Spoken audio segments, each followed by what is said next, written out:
نحمده ونصلي على رسوله الكريم اما بعد فاعوذ بالله من الشيطان الرجيم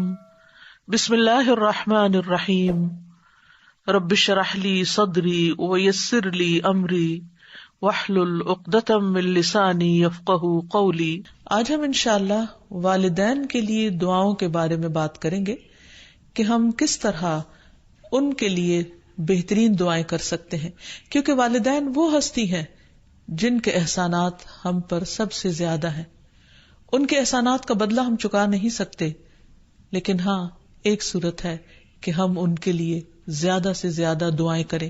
خصوصاً اس وقت جب وہ دنیا سے جا چکے ہوں اور ہم ان کے لیے کسی قسم کی کوئی جسمانی خدمت یا مالی خدمت یا کسی اور طریقے سے کوئی مدد ان کی نہ کر سکتے ہوں۔ اللہ سبحانہ تعالیٰ کو دعا کرنا بہت پسند ہے۔ اللہ تعالیٰ فرماتے ہیں وَقَالَ رَبُّكُمُ ادْعُونِي أَسْتَجِبْ لَكُمْ، اور تمہارے رب نے فرمایا کہ مجھ سے دعا کرو، میں تمہاری دعا قبول کروں گا۔ تو اللہ سبحانہ تعالیٰ نے خود ہمیں حکم دیا ہے کہ مجھ سے مانگو، تو ہمیں اللہ سبحانہ تعالیٰ کی اطاعت کرتے ہوئے مانگتے رہنا چاہیے۔ اور ویسے بھی ایک اور آیت میں آتا ہے کہ وَإِذَا سَأَلَكَ عِبَادِي عَنِّي فَإِنِّي قَرِيبٌ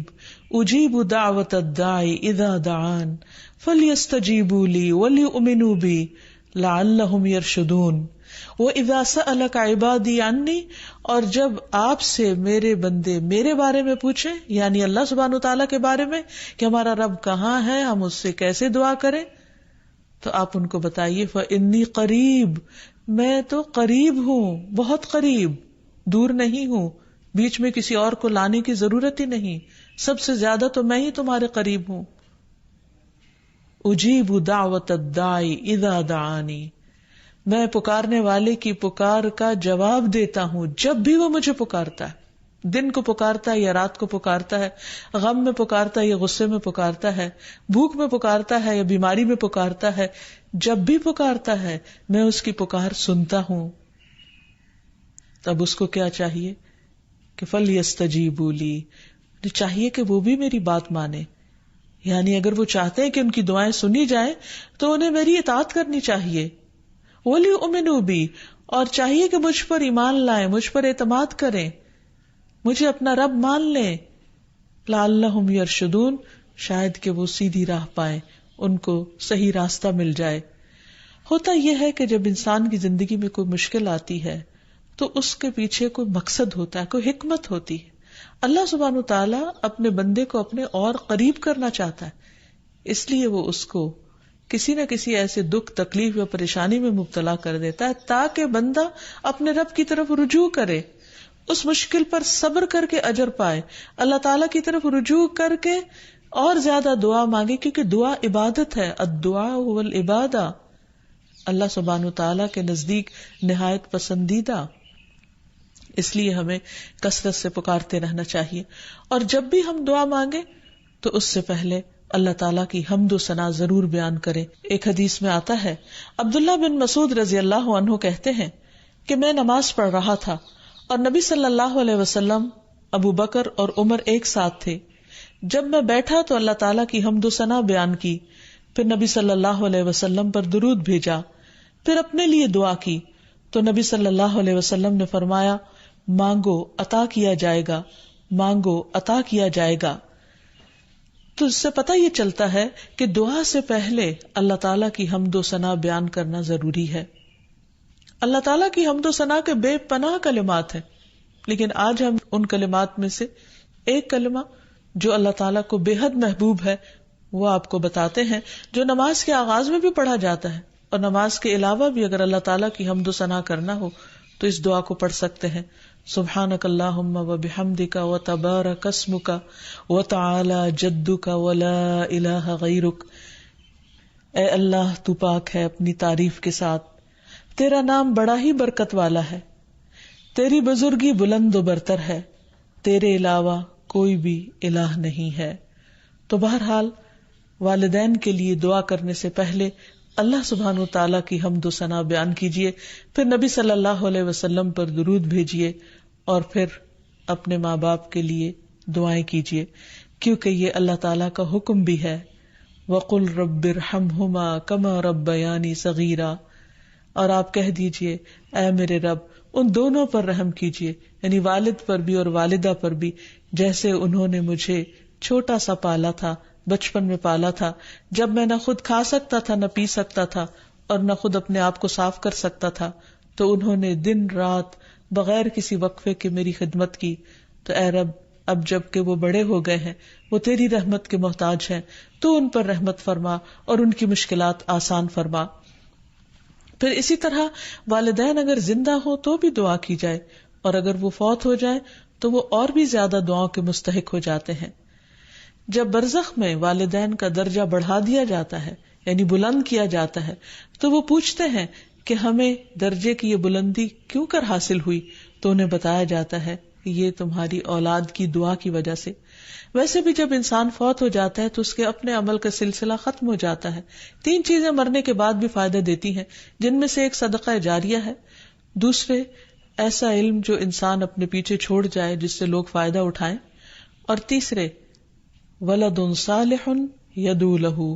نیک اولاد جو اپنے والدین کے لیے دعائیں کرے، یعنی بیٹے کی دعا یا بچوں کی دعا اپنے والدین کے حق میں قبول ہوتی ہے. اس لیے خوب خوب دعائیں کرنی چاہیے.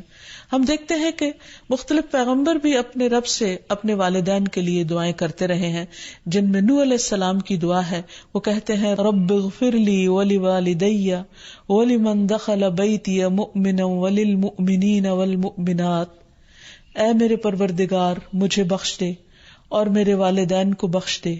اور ہر اس شخص کو جو میرے گھر میں مومن کی حیثیت سے داخل ہوا ہو ان سب کو بھی بخش دے. اسی طرح ابراہیم علیہ السلام کی دعا ہے ربنا اغفر لی ولوالدی وللمؤمنین یوم یقوم الحساب، اے ہمارے پروردگار مجھے، میرے والدین اور تمام مومنوں کو اس دن معاف کر دینا جس دن حساب لیا جائے گا. پھر اسی طرح ہم دیکھتے ہیں کہ صحابہ کرام اپنے والدین کے لیے دعائیں کیا کرتے تھے، جن میں خاص طور پر حضرت ابو ہریرہ کا ذکر ملتا ہے کہ وہ ایمان لے آئے تھے لیکن ان کی والدہ مشرکہ تھیں، اور وہ نبی صلی اللہ علیہ وسلم کے بارے میں ایسے کلمات کہہ دیتی جس سے ان کو بہت تکلیف ہوتی. تو ایک مرتبہ اسی طرح کے کچھ کلمات سن کر وہ روتے ہوئے نبی صلی اللہ علیہ وسلم کے پاس آئے، کہنے لگے کہ یا رسول اللہ صلی اللہ علیہ وسلم آپ میری والدہ کی ہدایت کی دعا کیجیے. بہرحال آپ صلی اللہ علیہ وسلم نے ہاتھ اٹھا دیے، ان کے لیے دعا کی، اور جب حضرت ابو ہریرہ واپس گھر پہنچے تو ان کی والدہ اسلام قبول کر چکی تھی. حقیقت یہ ہے کہ والدین کے لیے خود بھی دعا کرنی چاہیے اور دوسروں سے بھی دعا کی درخواست کرنی چاہیے. پھر اسی طرح ہم دیکھتے ہیں کہ ایک مرتبہ ابو ہریرہ جب اپنے وطن پہنچے تو بڑی اونچی آواز میں کہا اماں جان السلام علیکی ورحمۃ اللہ وبرکاتہ. انہوں نے جواب دیا وعلیک السلام ورحمۃ اللہ وبرکاتہ. پھر ابو ہریرہ کہنے لگے اللہ تعالیٰ آپ پر رحم فرمائے جیسا کہ آپ نے بچپن میں میری پرورش فرمائی. ان کی والدہ نے جواب دیا اے میرے بیٹے تمہیں بھی اللہ تعالیٰ بہترین جزا دے اور تم سے راضی ہو جیسا کہ تم نے میرے ساتھ بڑھاپے میں نیک سلوک کیا. حقیقت یہ ہے کہ ہم پر انسانوں میں سے سب سے بڑا احسان ہمارے والدین کا ہے. اللہ سبحانہ وتعالیٰ نے اپنے حق کے بعد سب سے بڑا حق ہمیں والدین ہی کا بتایا ہے. اللہ تعالیٰ نے بنی اسرائیل سے پکا عہد لیا تھا. قرآن مجید میں آتا ہے وَإِذْ أَخَذْنَا مِيثَاقَ بَنِي إِسْرَائِيلَ لَا تَعْبُدُونَ إِلَّا اللَّهَ وَبِالْوَالِدَيْنِ إِحْسَانًا. اور وہ وقت یاد کرو جب ہم نے بنی اسرائیل سے یہ پختہ عہد لیا کہ تم لوگ اللہ کے سوا کسی کی عبادت نہ کرو گے اور والدین کے ساتھ احسان کرو گے. تو حقیقت یہ ہے کہ والدین کے ساتھ احسان کرنا اس لیے ضروری ہے کہ ہم ان کا حق ادا نہیں کر سکتے جتنی وہ محبت کے ساتھ ہمیں پالتے ہیں.